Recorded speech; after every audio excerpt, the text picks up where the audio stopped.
پھر آپ نے کہا آپ میری خوبصورتی پر مر مٹے۔ اشال کہتی ہے آپ نے مجھ سے بدلہ لیا۔ کیا سچ ہے؟ بتائیں مجھے کس کا یقین کروں؟ میرا دل کر رہا ہے آپ پر یقین کروں، بھول جاؤں جو کچھ ہوا، مگر ناپاک وجود، غلیظ وجود، گالیاں، وہ تانے مجھے ابھی بھی سنائی دے رہے ہیں۔ حاکم خان، وہ چیختے اشال کی سسکیاں سنائی دے رہی تھی۔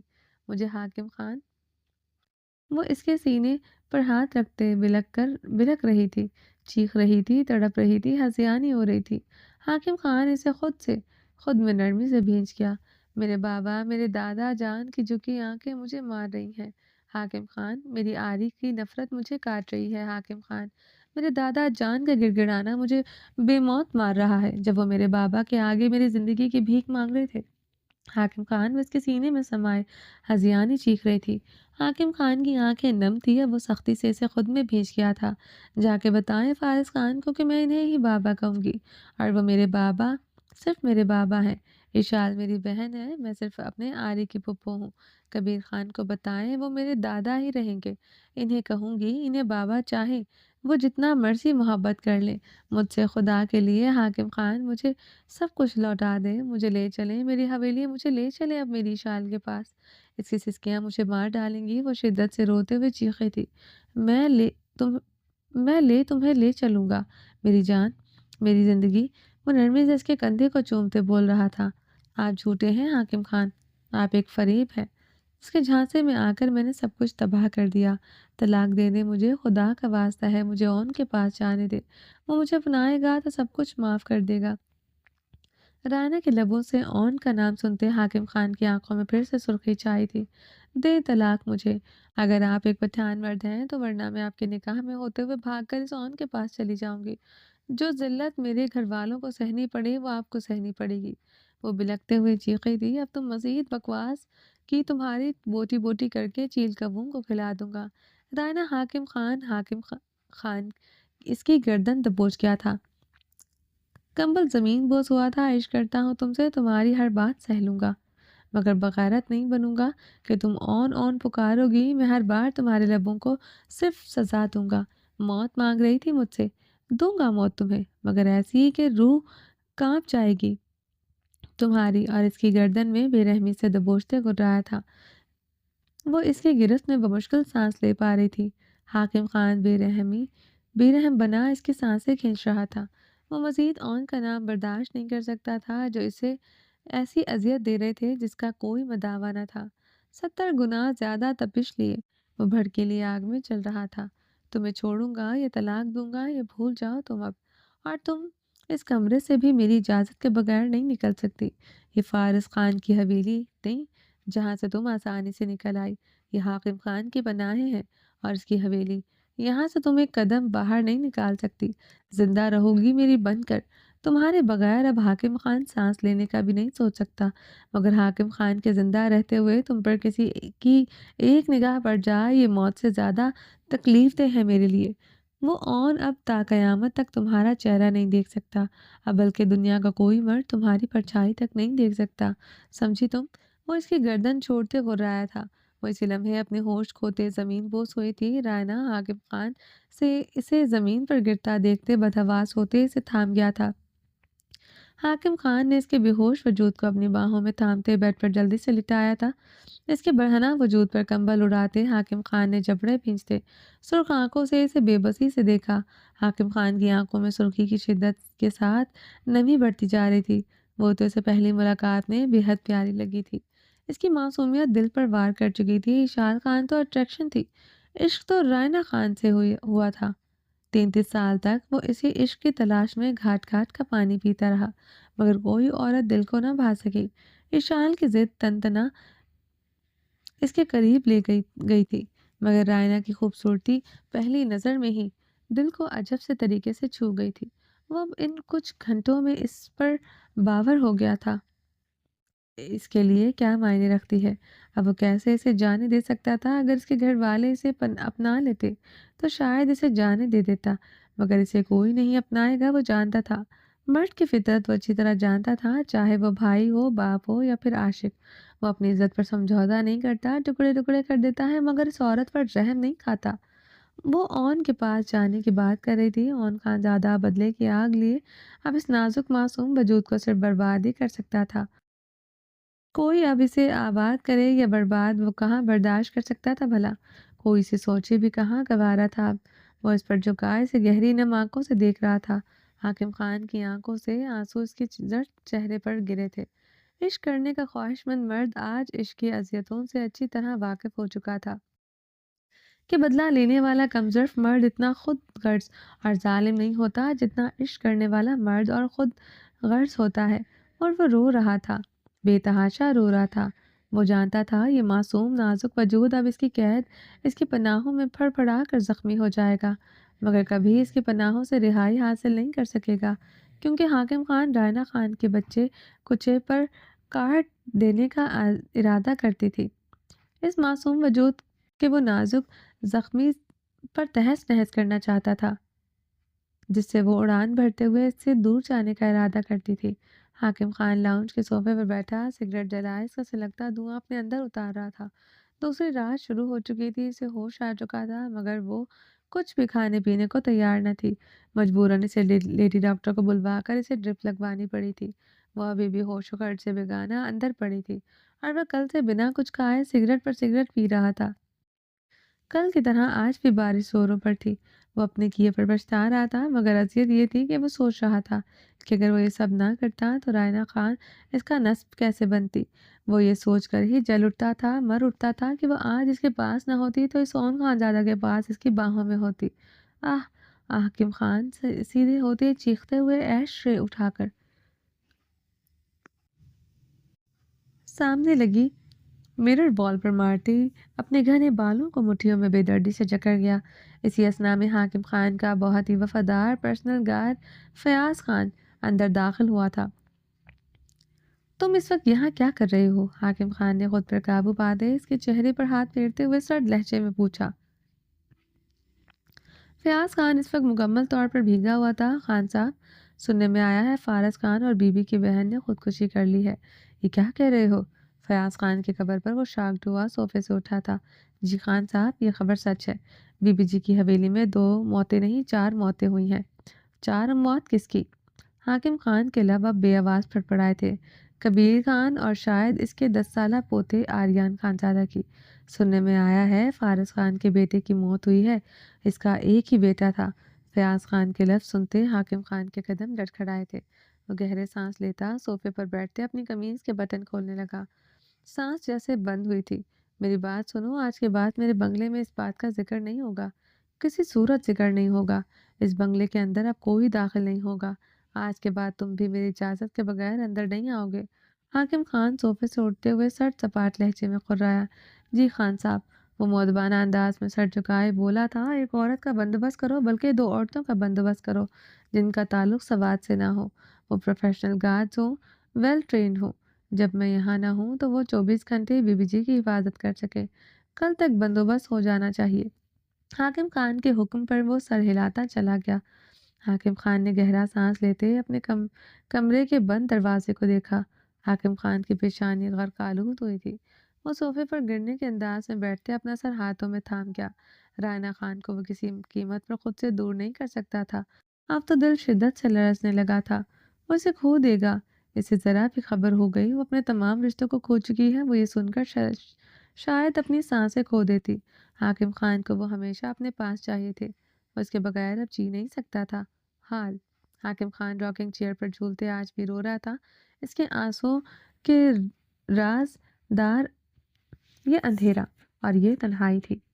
وہ آج بھی اس معصوم رائنا خان کو بھول نہ سکا تھا جس معصوم سی رائنا خان کا قتل اس نے کیا تھا۔ رائنا خان وہ دل پر ہاتھ رکھے چیخ کر رو رہا تھا۔ باہر کھڑی رقیہ خانم خان کی چیخو پکار میں رائنا خان کا نام سنتے کرب سے آنکھیں میچ گئی تھی۔ 20 سالوں سے وہ یہ نام سنتے آ رہی تھی۔ نہ صرف اس نام سے بلکہ اس خوبصورت چہرے سے بھی رقیہ خانم کو نفرت تھی۔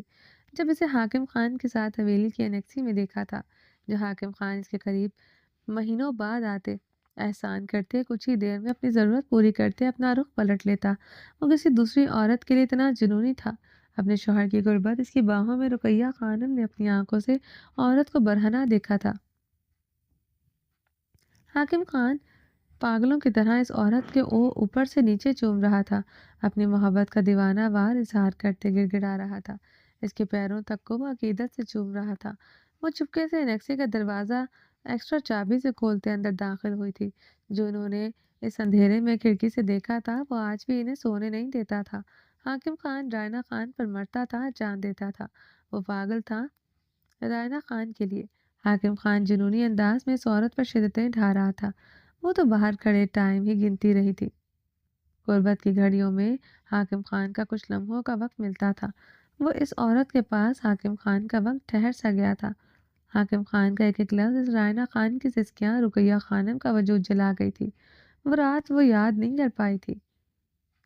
وہ اپنے شوہر کے رومانس کی آخری حد دیکھتے چپکے سے وہاں سے چلی آئی تھی، مگر رقیہ خانم آج تک سمجھ نہیں پائی تھی حاکم خان جس عورت کے لیے اتنا جنونی تھا، اتنا پاگل تھا، اسے اس حویلی میں آخر نوکرانی بنا کر کیوں لایا تھا۔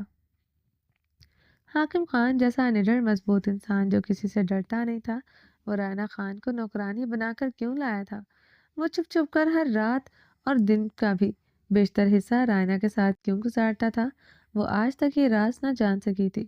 جس عورت کے لیے حاکم خان نے اپنی جنونی تنہا گزار دی، اس 20 سالوں میں اپنی ضرورت ان سے بھی پوری نہیں کی۔ اس عورت کو وہ سرعام اپنا نام کیوں نہ دے سکا تھا؟ وہ نہ تب اس کی حاکم خان کے نزدیک وقت تھی نہ آج۔ زرمش سے نفرت اور رائنا خان سے اپنا رشتہ چھپانا وہ آج تک سمجھ نہ پائی تھی۔ رقیہ خانم وہ قیامت رات یاد کرتے، اپنے آنسو بے دردی سے صاف کرتے، اپنا بھاری بھرکم وجود سنبھالتے وہاں سے چلی گئی تھی۔ چلیں جی، باقی کا نیکسٹ ایپیسوڈ میں کنٹینیو کریں گے۔ امید ہے آپ کو یہ ایپیسوڈ پسند آئی ہوگی۔ چینل کو سبسکرائب نہیں کیا جلدی سے سبسکرائب کر دیں، لائک اینڈ شیئر کریں اور اپنی رائے کامنٹ باکس میں لازمی دیں۔ اپنا ڈھیر سارا خیال رکھیے گا، دعا میں یاد رکھیے گا۔ اللہ حافظ۔